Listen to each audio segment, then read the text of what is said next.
Hey, this is the Royal City Hoops podcast. I'm Bill Gagne. This is the hump on my forehead. And in this week's episode, we are going to talk about the development of the Orlando Magic's young team and what no, we are not talking about that. We're going to talk about the winners and losers of the James Harden trade, because really, what else are you going to talk about after he gets traded when I kind of said I didn't think that was going to happen, and he drops a triple-double. So we're going to talk about that. First and foremost, before we get started, I want to thank everybody who watched, listened, took it in on whatever platform you wanted. The last episode was the most people I've ever had, which makes me feel good. So if you enjoyed this episode, can you please leave a thumbs up and subscribe? I'd really appreciate it. Which also means if we had a lot of people listening, there are a bunch of comments, so maybe I could do a little bit of a mailbag. But let's dig into the trade. We're going to do winners and losers. So first and foremost, we're going to alternate. So first loser is probably me, because I went out and said, hey, I don't think that anything's going to happen. Maybe they can rectify this. And then all of a sudden, James Harden basically comes out and says, this isn't finished, fixable. Fuck these guys. Get me out of here. And that pretty much was the nail in the coffin for him and the Rockets, and put all of this on a fast track to happen. I don't think anybody, I thought it could happen that they could bring it back, but at the same time, most people felt that this trade was going to happen. But I'm just a guy in my basement talking basketball, so what do I know?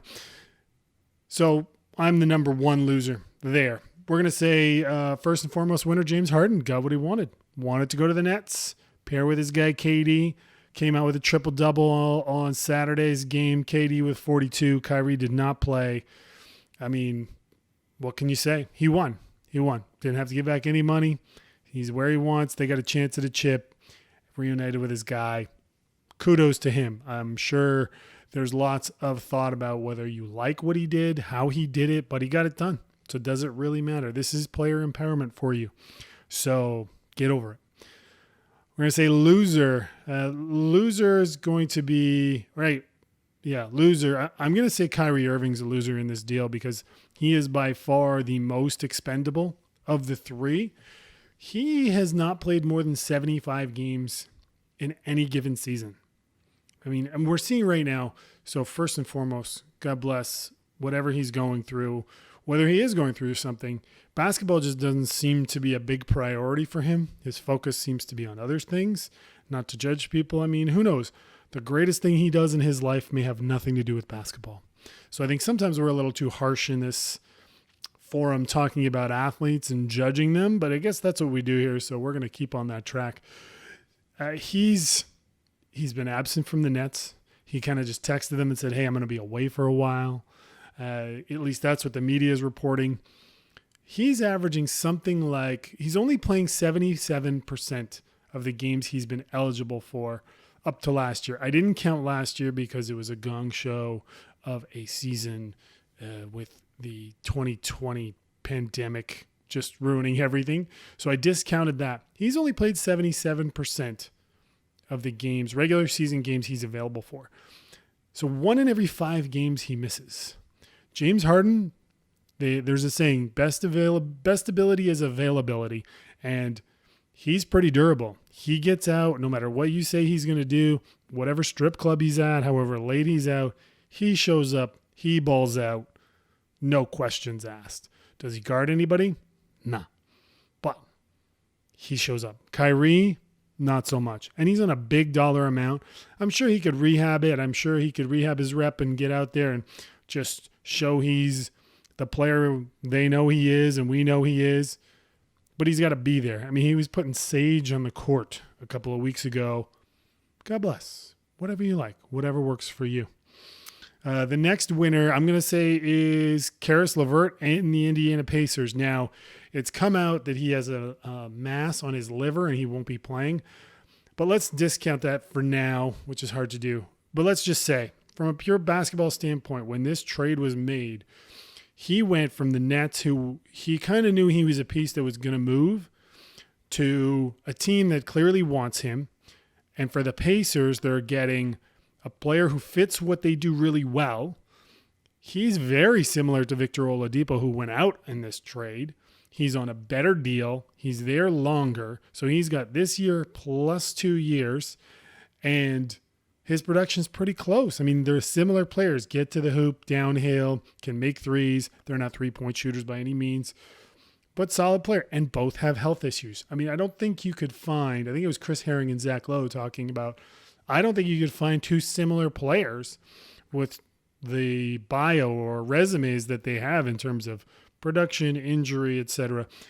The advantage that the Pacers and Levert has is he's 2 years younger, 2 or 3 years. He's 26 and Oladipo's 29. So whether it's a full 3 years or 2 and change or whatever you want to call it, that's a win for them. The Pacers don't have to deal with any more Victor Oladipo drama. They don't have to worry about re-signing him. They don't have to worry about any of that. It's done. They've locked in that position for 2 years with Levert. Great deal for them. We're going to talk losers. The 2024 New Jersey Nets fans are losers. They traded away 4 picks and 4 swaps. And that's going to hurt in the future. They've mortgaged it all. See you later. They're all in now, which they should be. So I guess in a way they're a winner. They got what they wanted. So did James Harden. They're all in. The fans come 2024, when these guys are, Harden's going to be 35, KD's probably going to be mid-30s as well. Kyrie's going to be, he's 29 or 30, if he's still around, because I think he's the most likely to get shipped. It's going to be tough. This is kind of similar to, it's a better deal than what they made with, to get Paul Pierce and Kevin Garnett with De'Aaron Williams. But still, you're betting the farm here. You didn't draft these guys. It's all free agent money. Between those 3 guys, KD, Harden, and Kyrie, they're up over $119 million between those 3 of your cap space. Their salary cap right now is at $163 million. The cap is at just under $109. So they're going to get hit with some serious luxury tax bills. And this better be worth it. I think their owner has the money, Joe Tsai. I don't know where he made his money, but they have the money. This needs to be kind of finals or bust. And they are not at the top of my list even now. I still think Milwaukee's up there. We're going to move on to another winner is the Houston Rockets. I mean, they got it all. They got the picks, they got the swaps, they got Oladipo and some spare parts.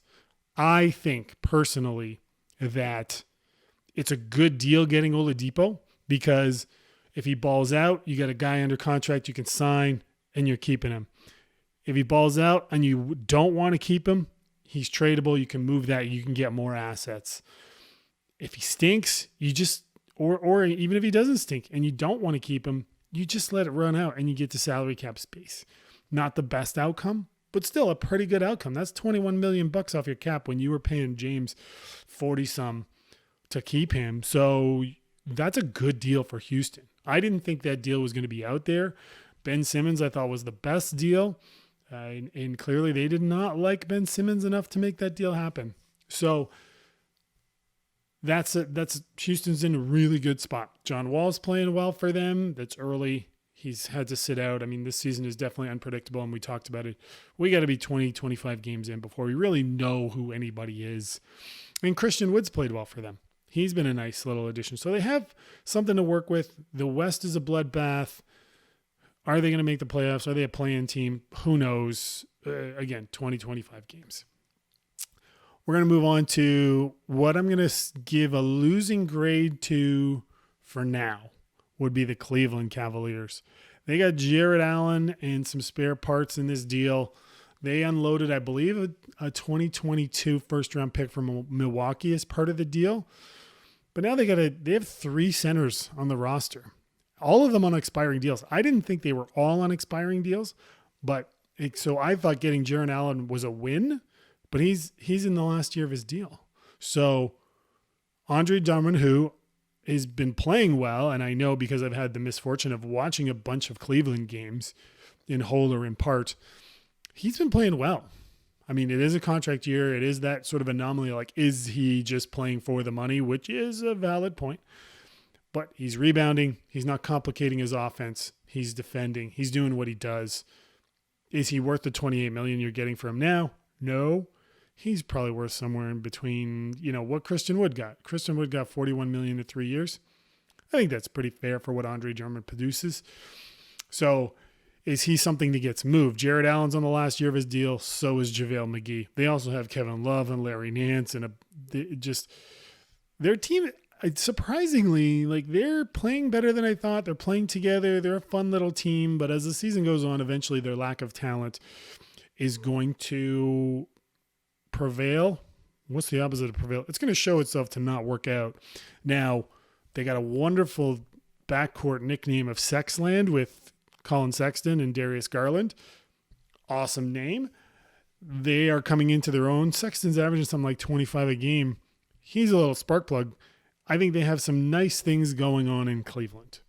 They will most likely, I don't want to give this a finished grade for a loss or as losers, because we don't know what this is going to become. We don't know what they're going to use these pieces to bring in. So I think it's a fail, incomplete grade. Now, that's my assessment. Let me know if I missed anything. If you think I'm wrong, Stu, I know you won't hesitate.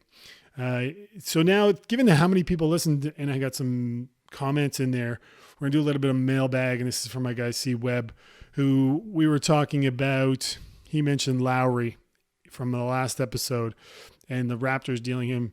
I don't want to trade him either, Chris, but it's a business, and if it's the best thing for the Raptors, great. I would love to keep him. And they've started to come on late. Pascal, right after that, kind of went back to his old self, just getting to the cup, not being standstill. And I've probably watched parts of 3 Raptors games since then. And I say parts because the Raptors game ends right at the same time I got to put my kids to bed. So I'm watching sort of halfway through the first up until maybe the halfway through the third, and then probably the half of the fourth after I managed to get these savages into bed. They're looking pretty good. OG's doing what everybody thought he was going to do. He's kind of just getting better at his role. Fred started to hit shots, which is what he wasn't doing before. Norm Powell is doing what he does with more minutes. I think Powell's more secure. The Raptors just weren't making shots. Their offense was awful, and they were making them. Now, they're 4-8 right now. They had 2 of those wins this week against the Hornets, who are playing above their head. The Knicks are playing above their head. All of this will regress kind of to the mean. The Raptors will kind of move in and around that 500 area by the end of the season and win. One of the big problems right now is Aaron Baines is not producing. He is not fitting in right now, and that's going to take some time, whether it works or not. On the plus side, Chris Boucher is delivering above market value for what he does. Making threes, blocking shots, just fitting in. You can see how important chemistry is because he and Kyle Lowry play well off each other. He's fitting in. Is he a permanent solution for the center position for them? No, he's a good backup. He's filling the role, but they're not a championship team anyways. So let's enjoy what they have and not what they are. What I did notice and what I thought they might start to do is they've been playing Pascal a lot at the 5 and going small. And against certain teams, that's going to work great.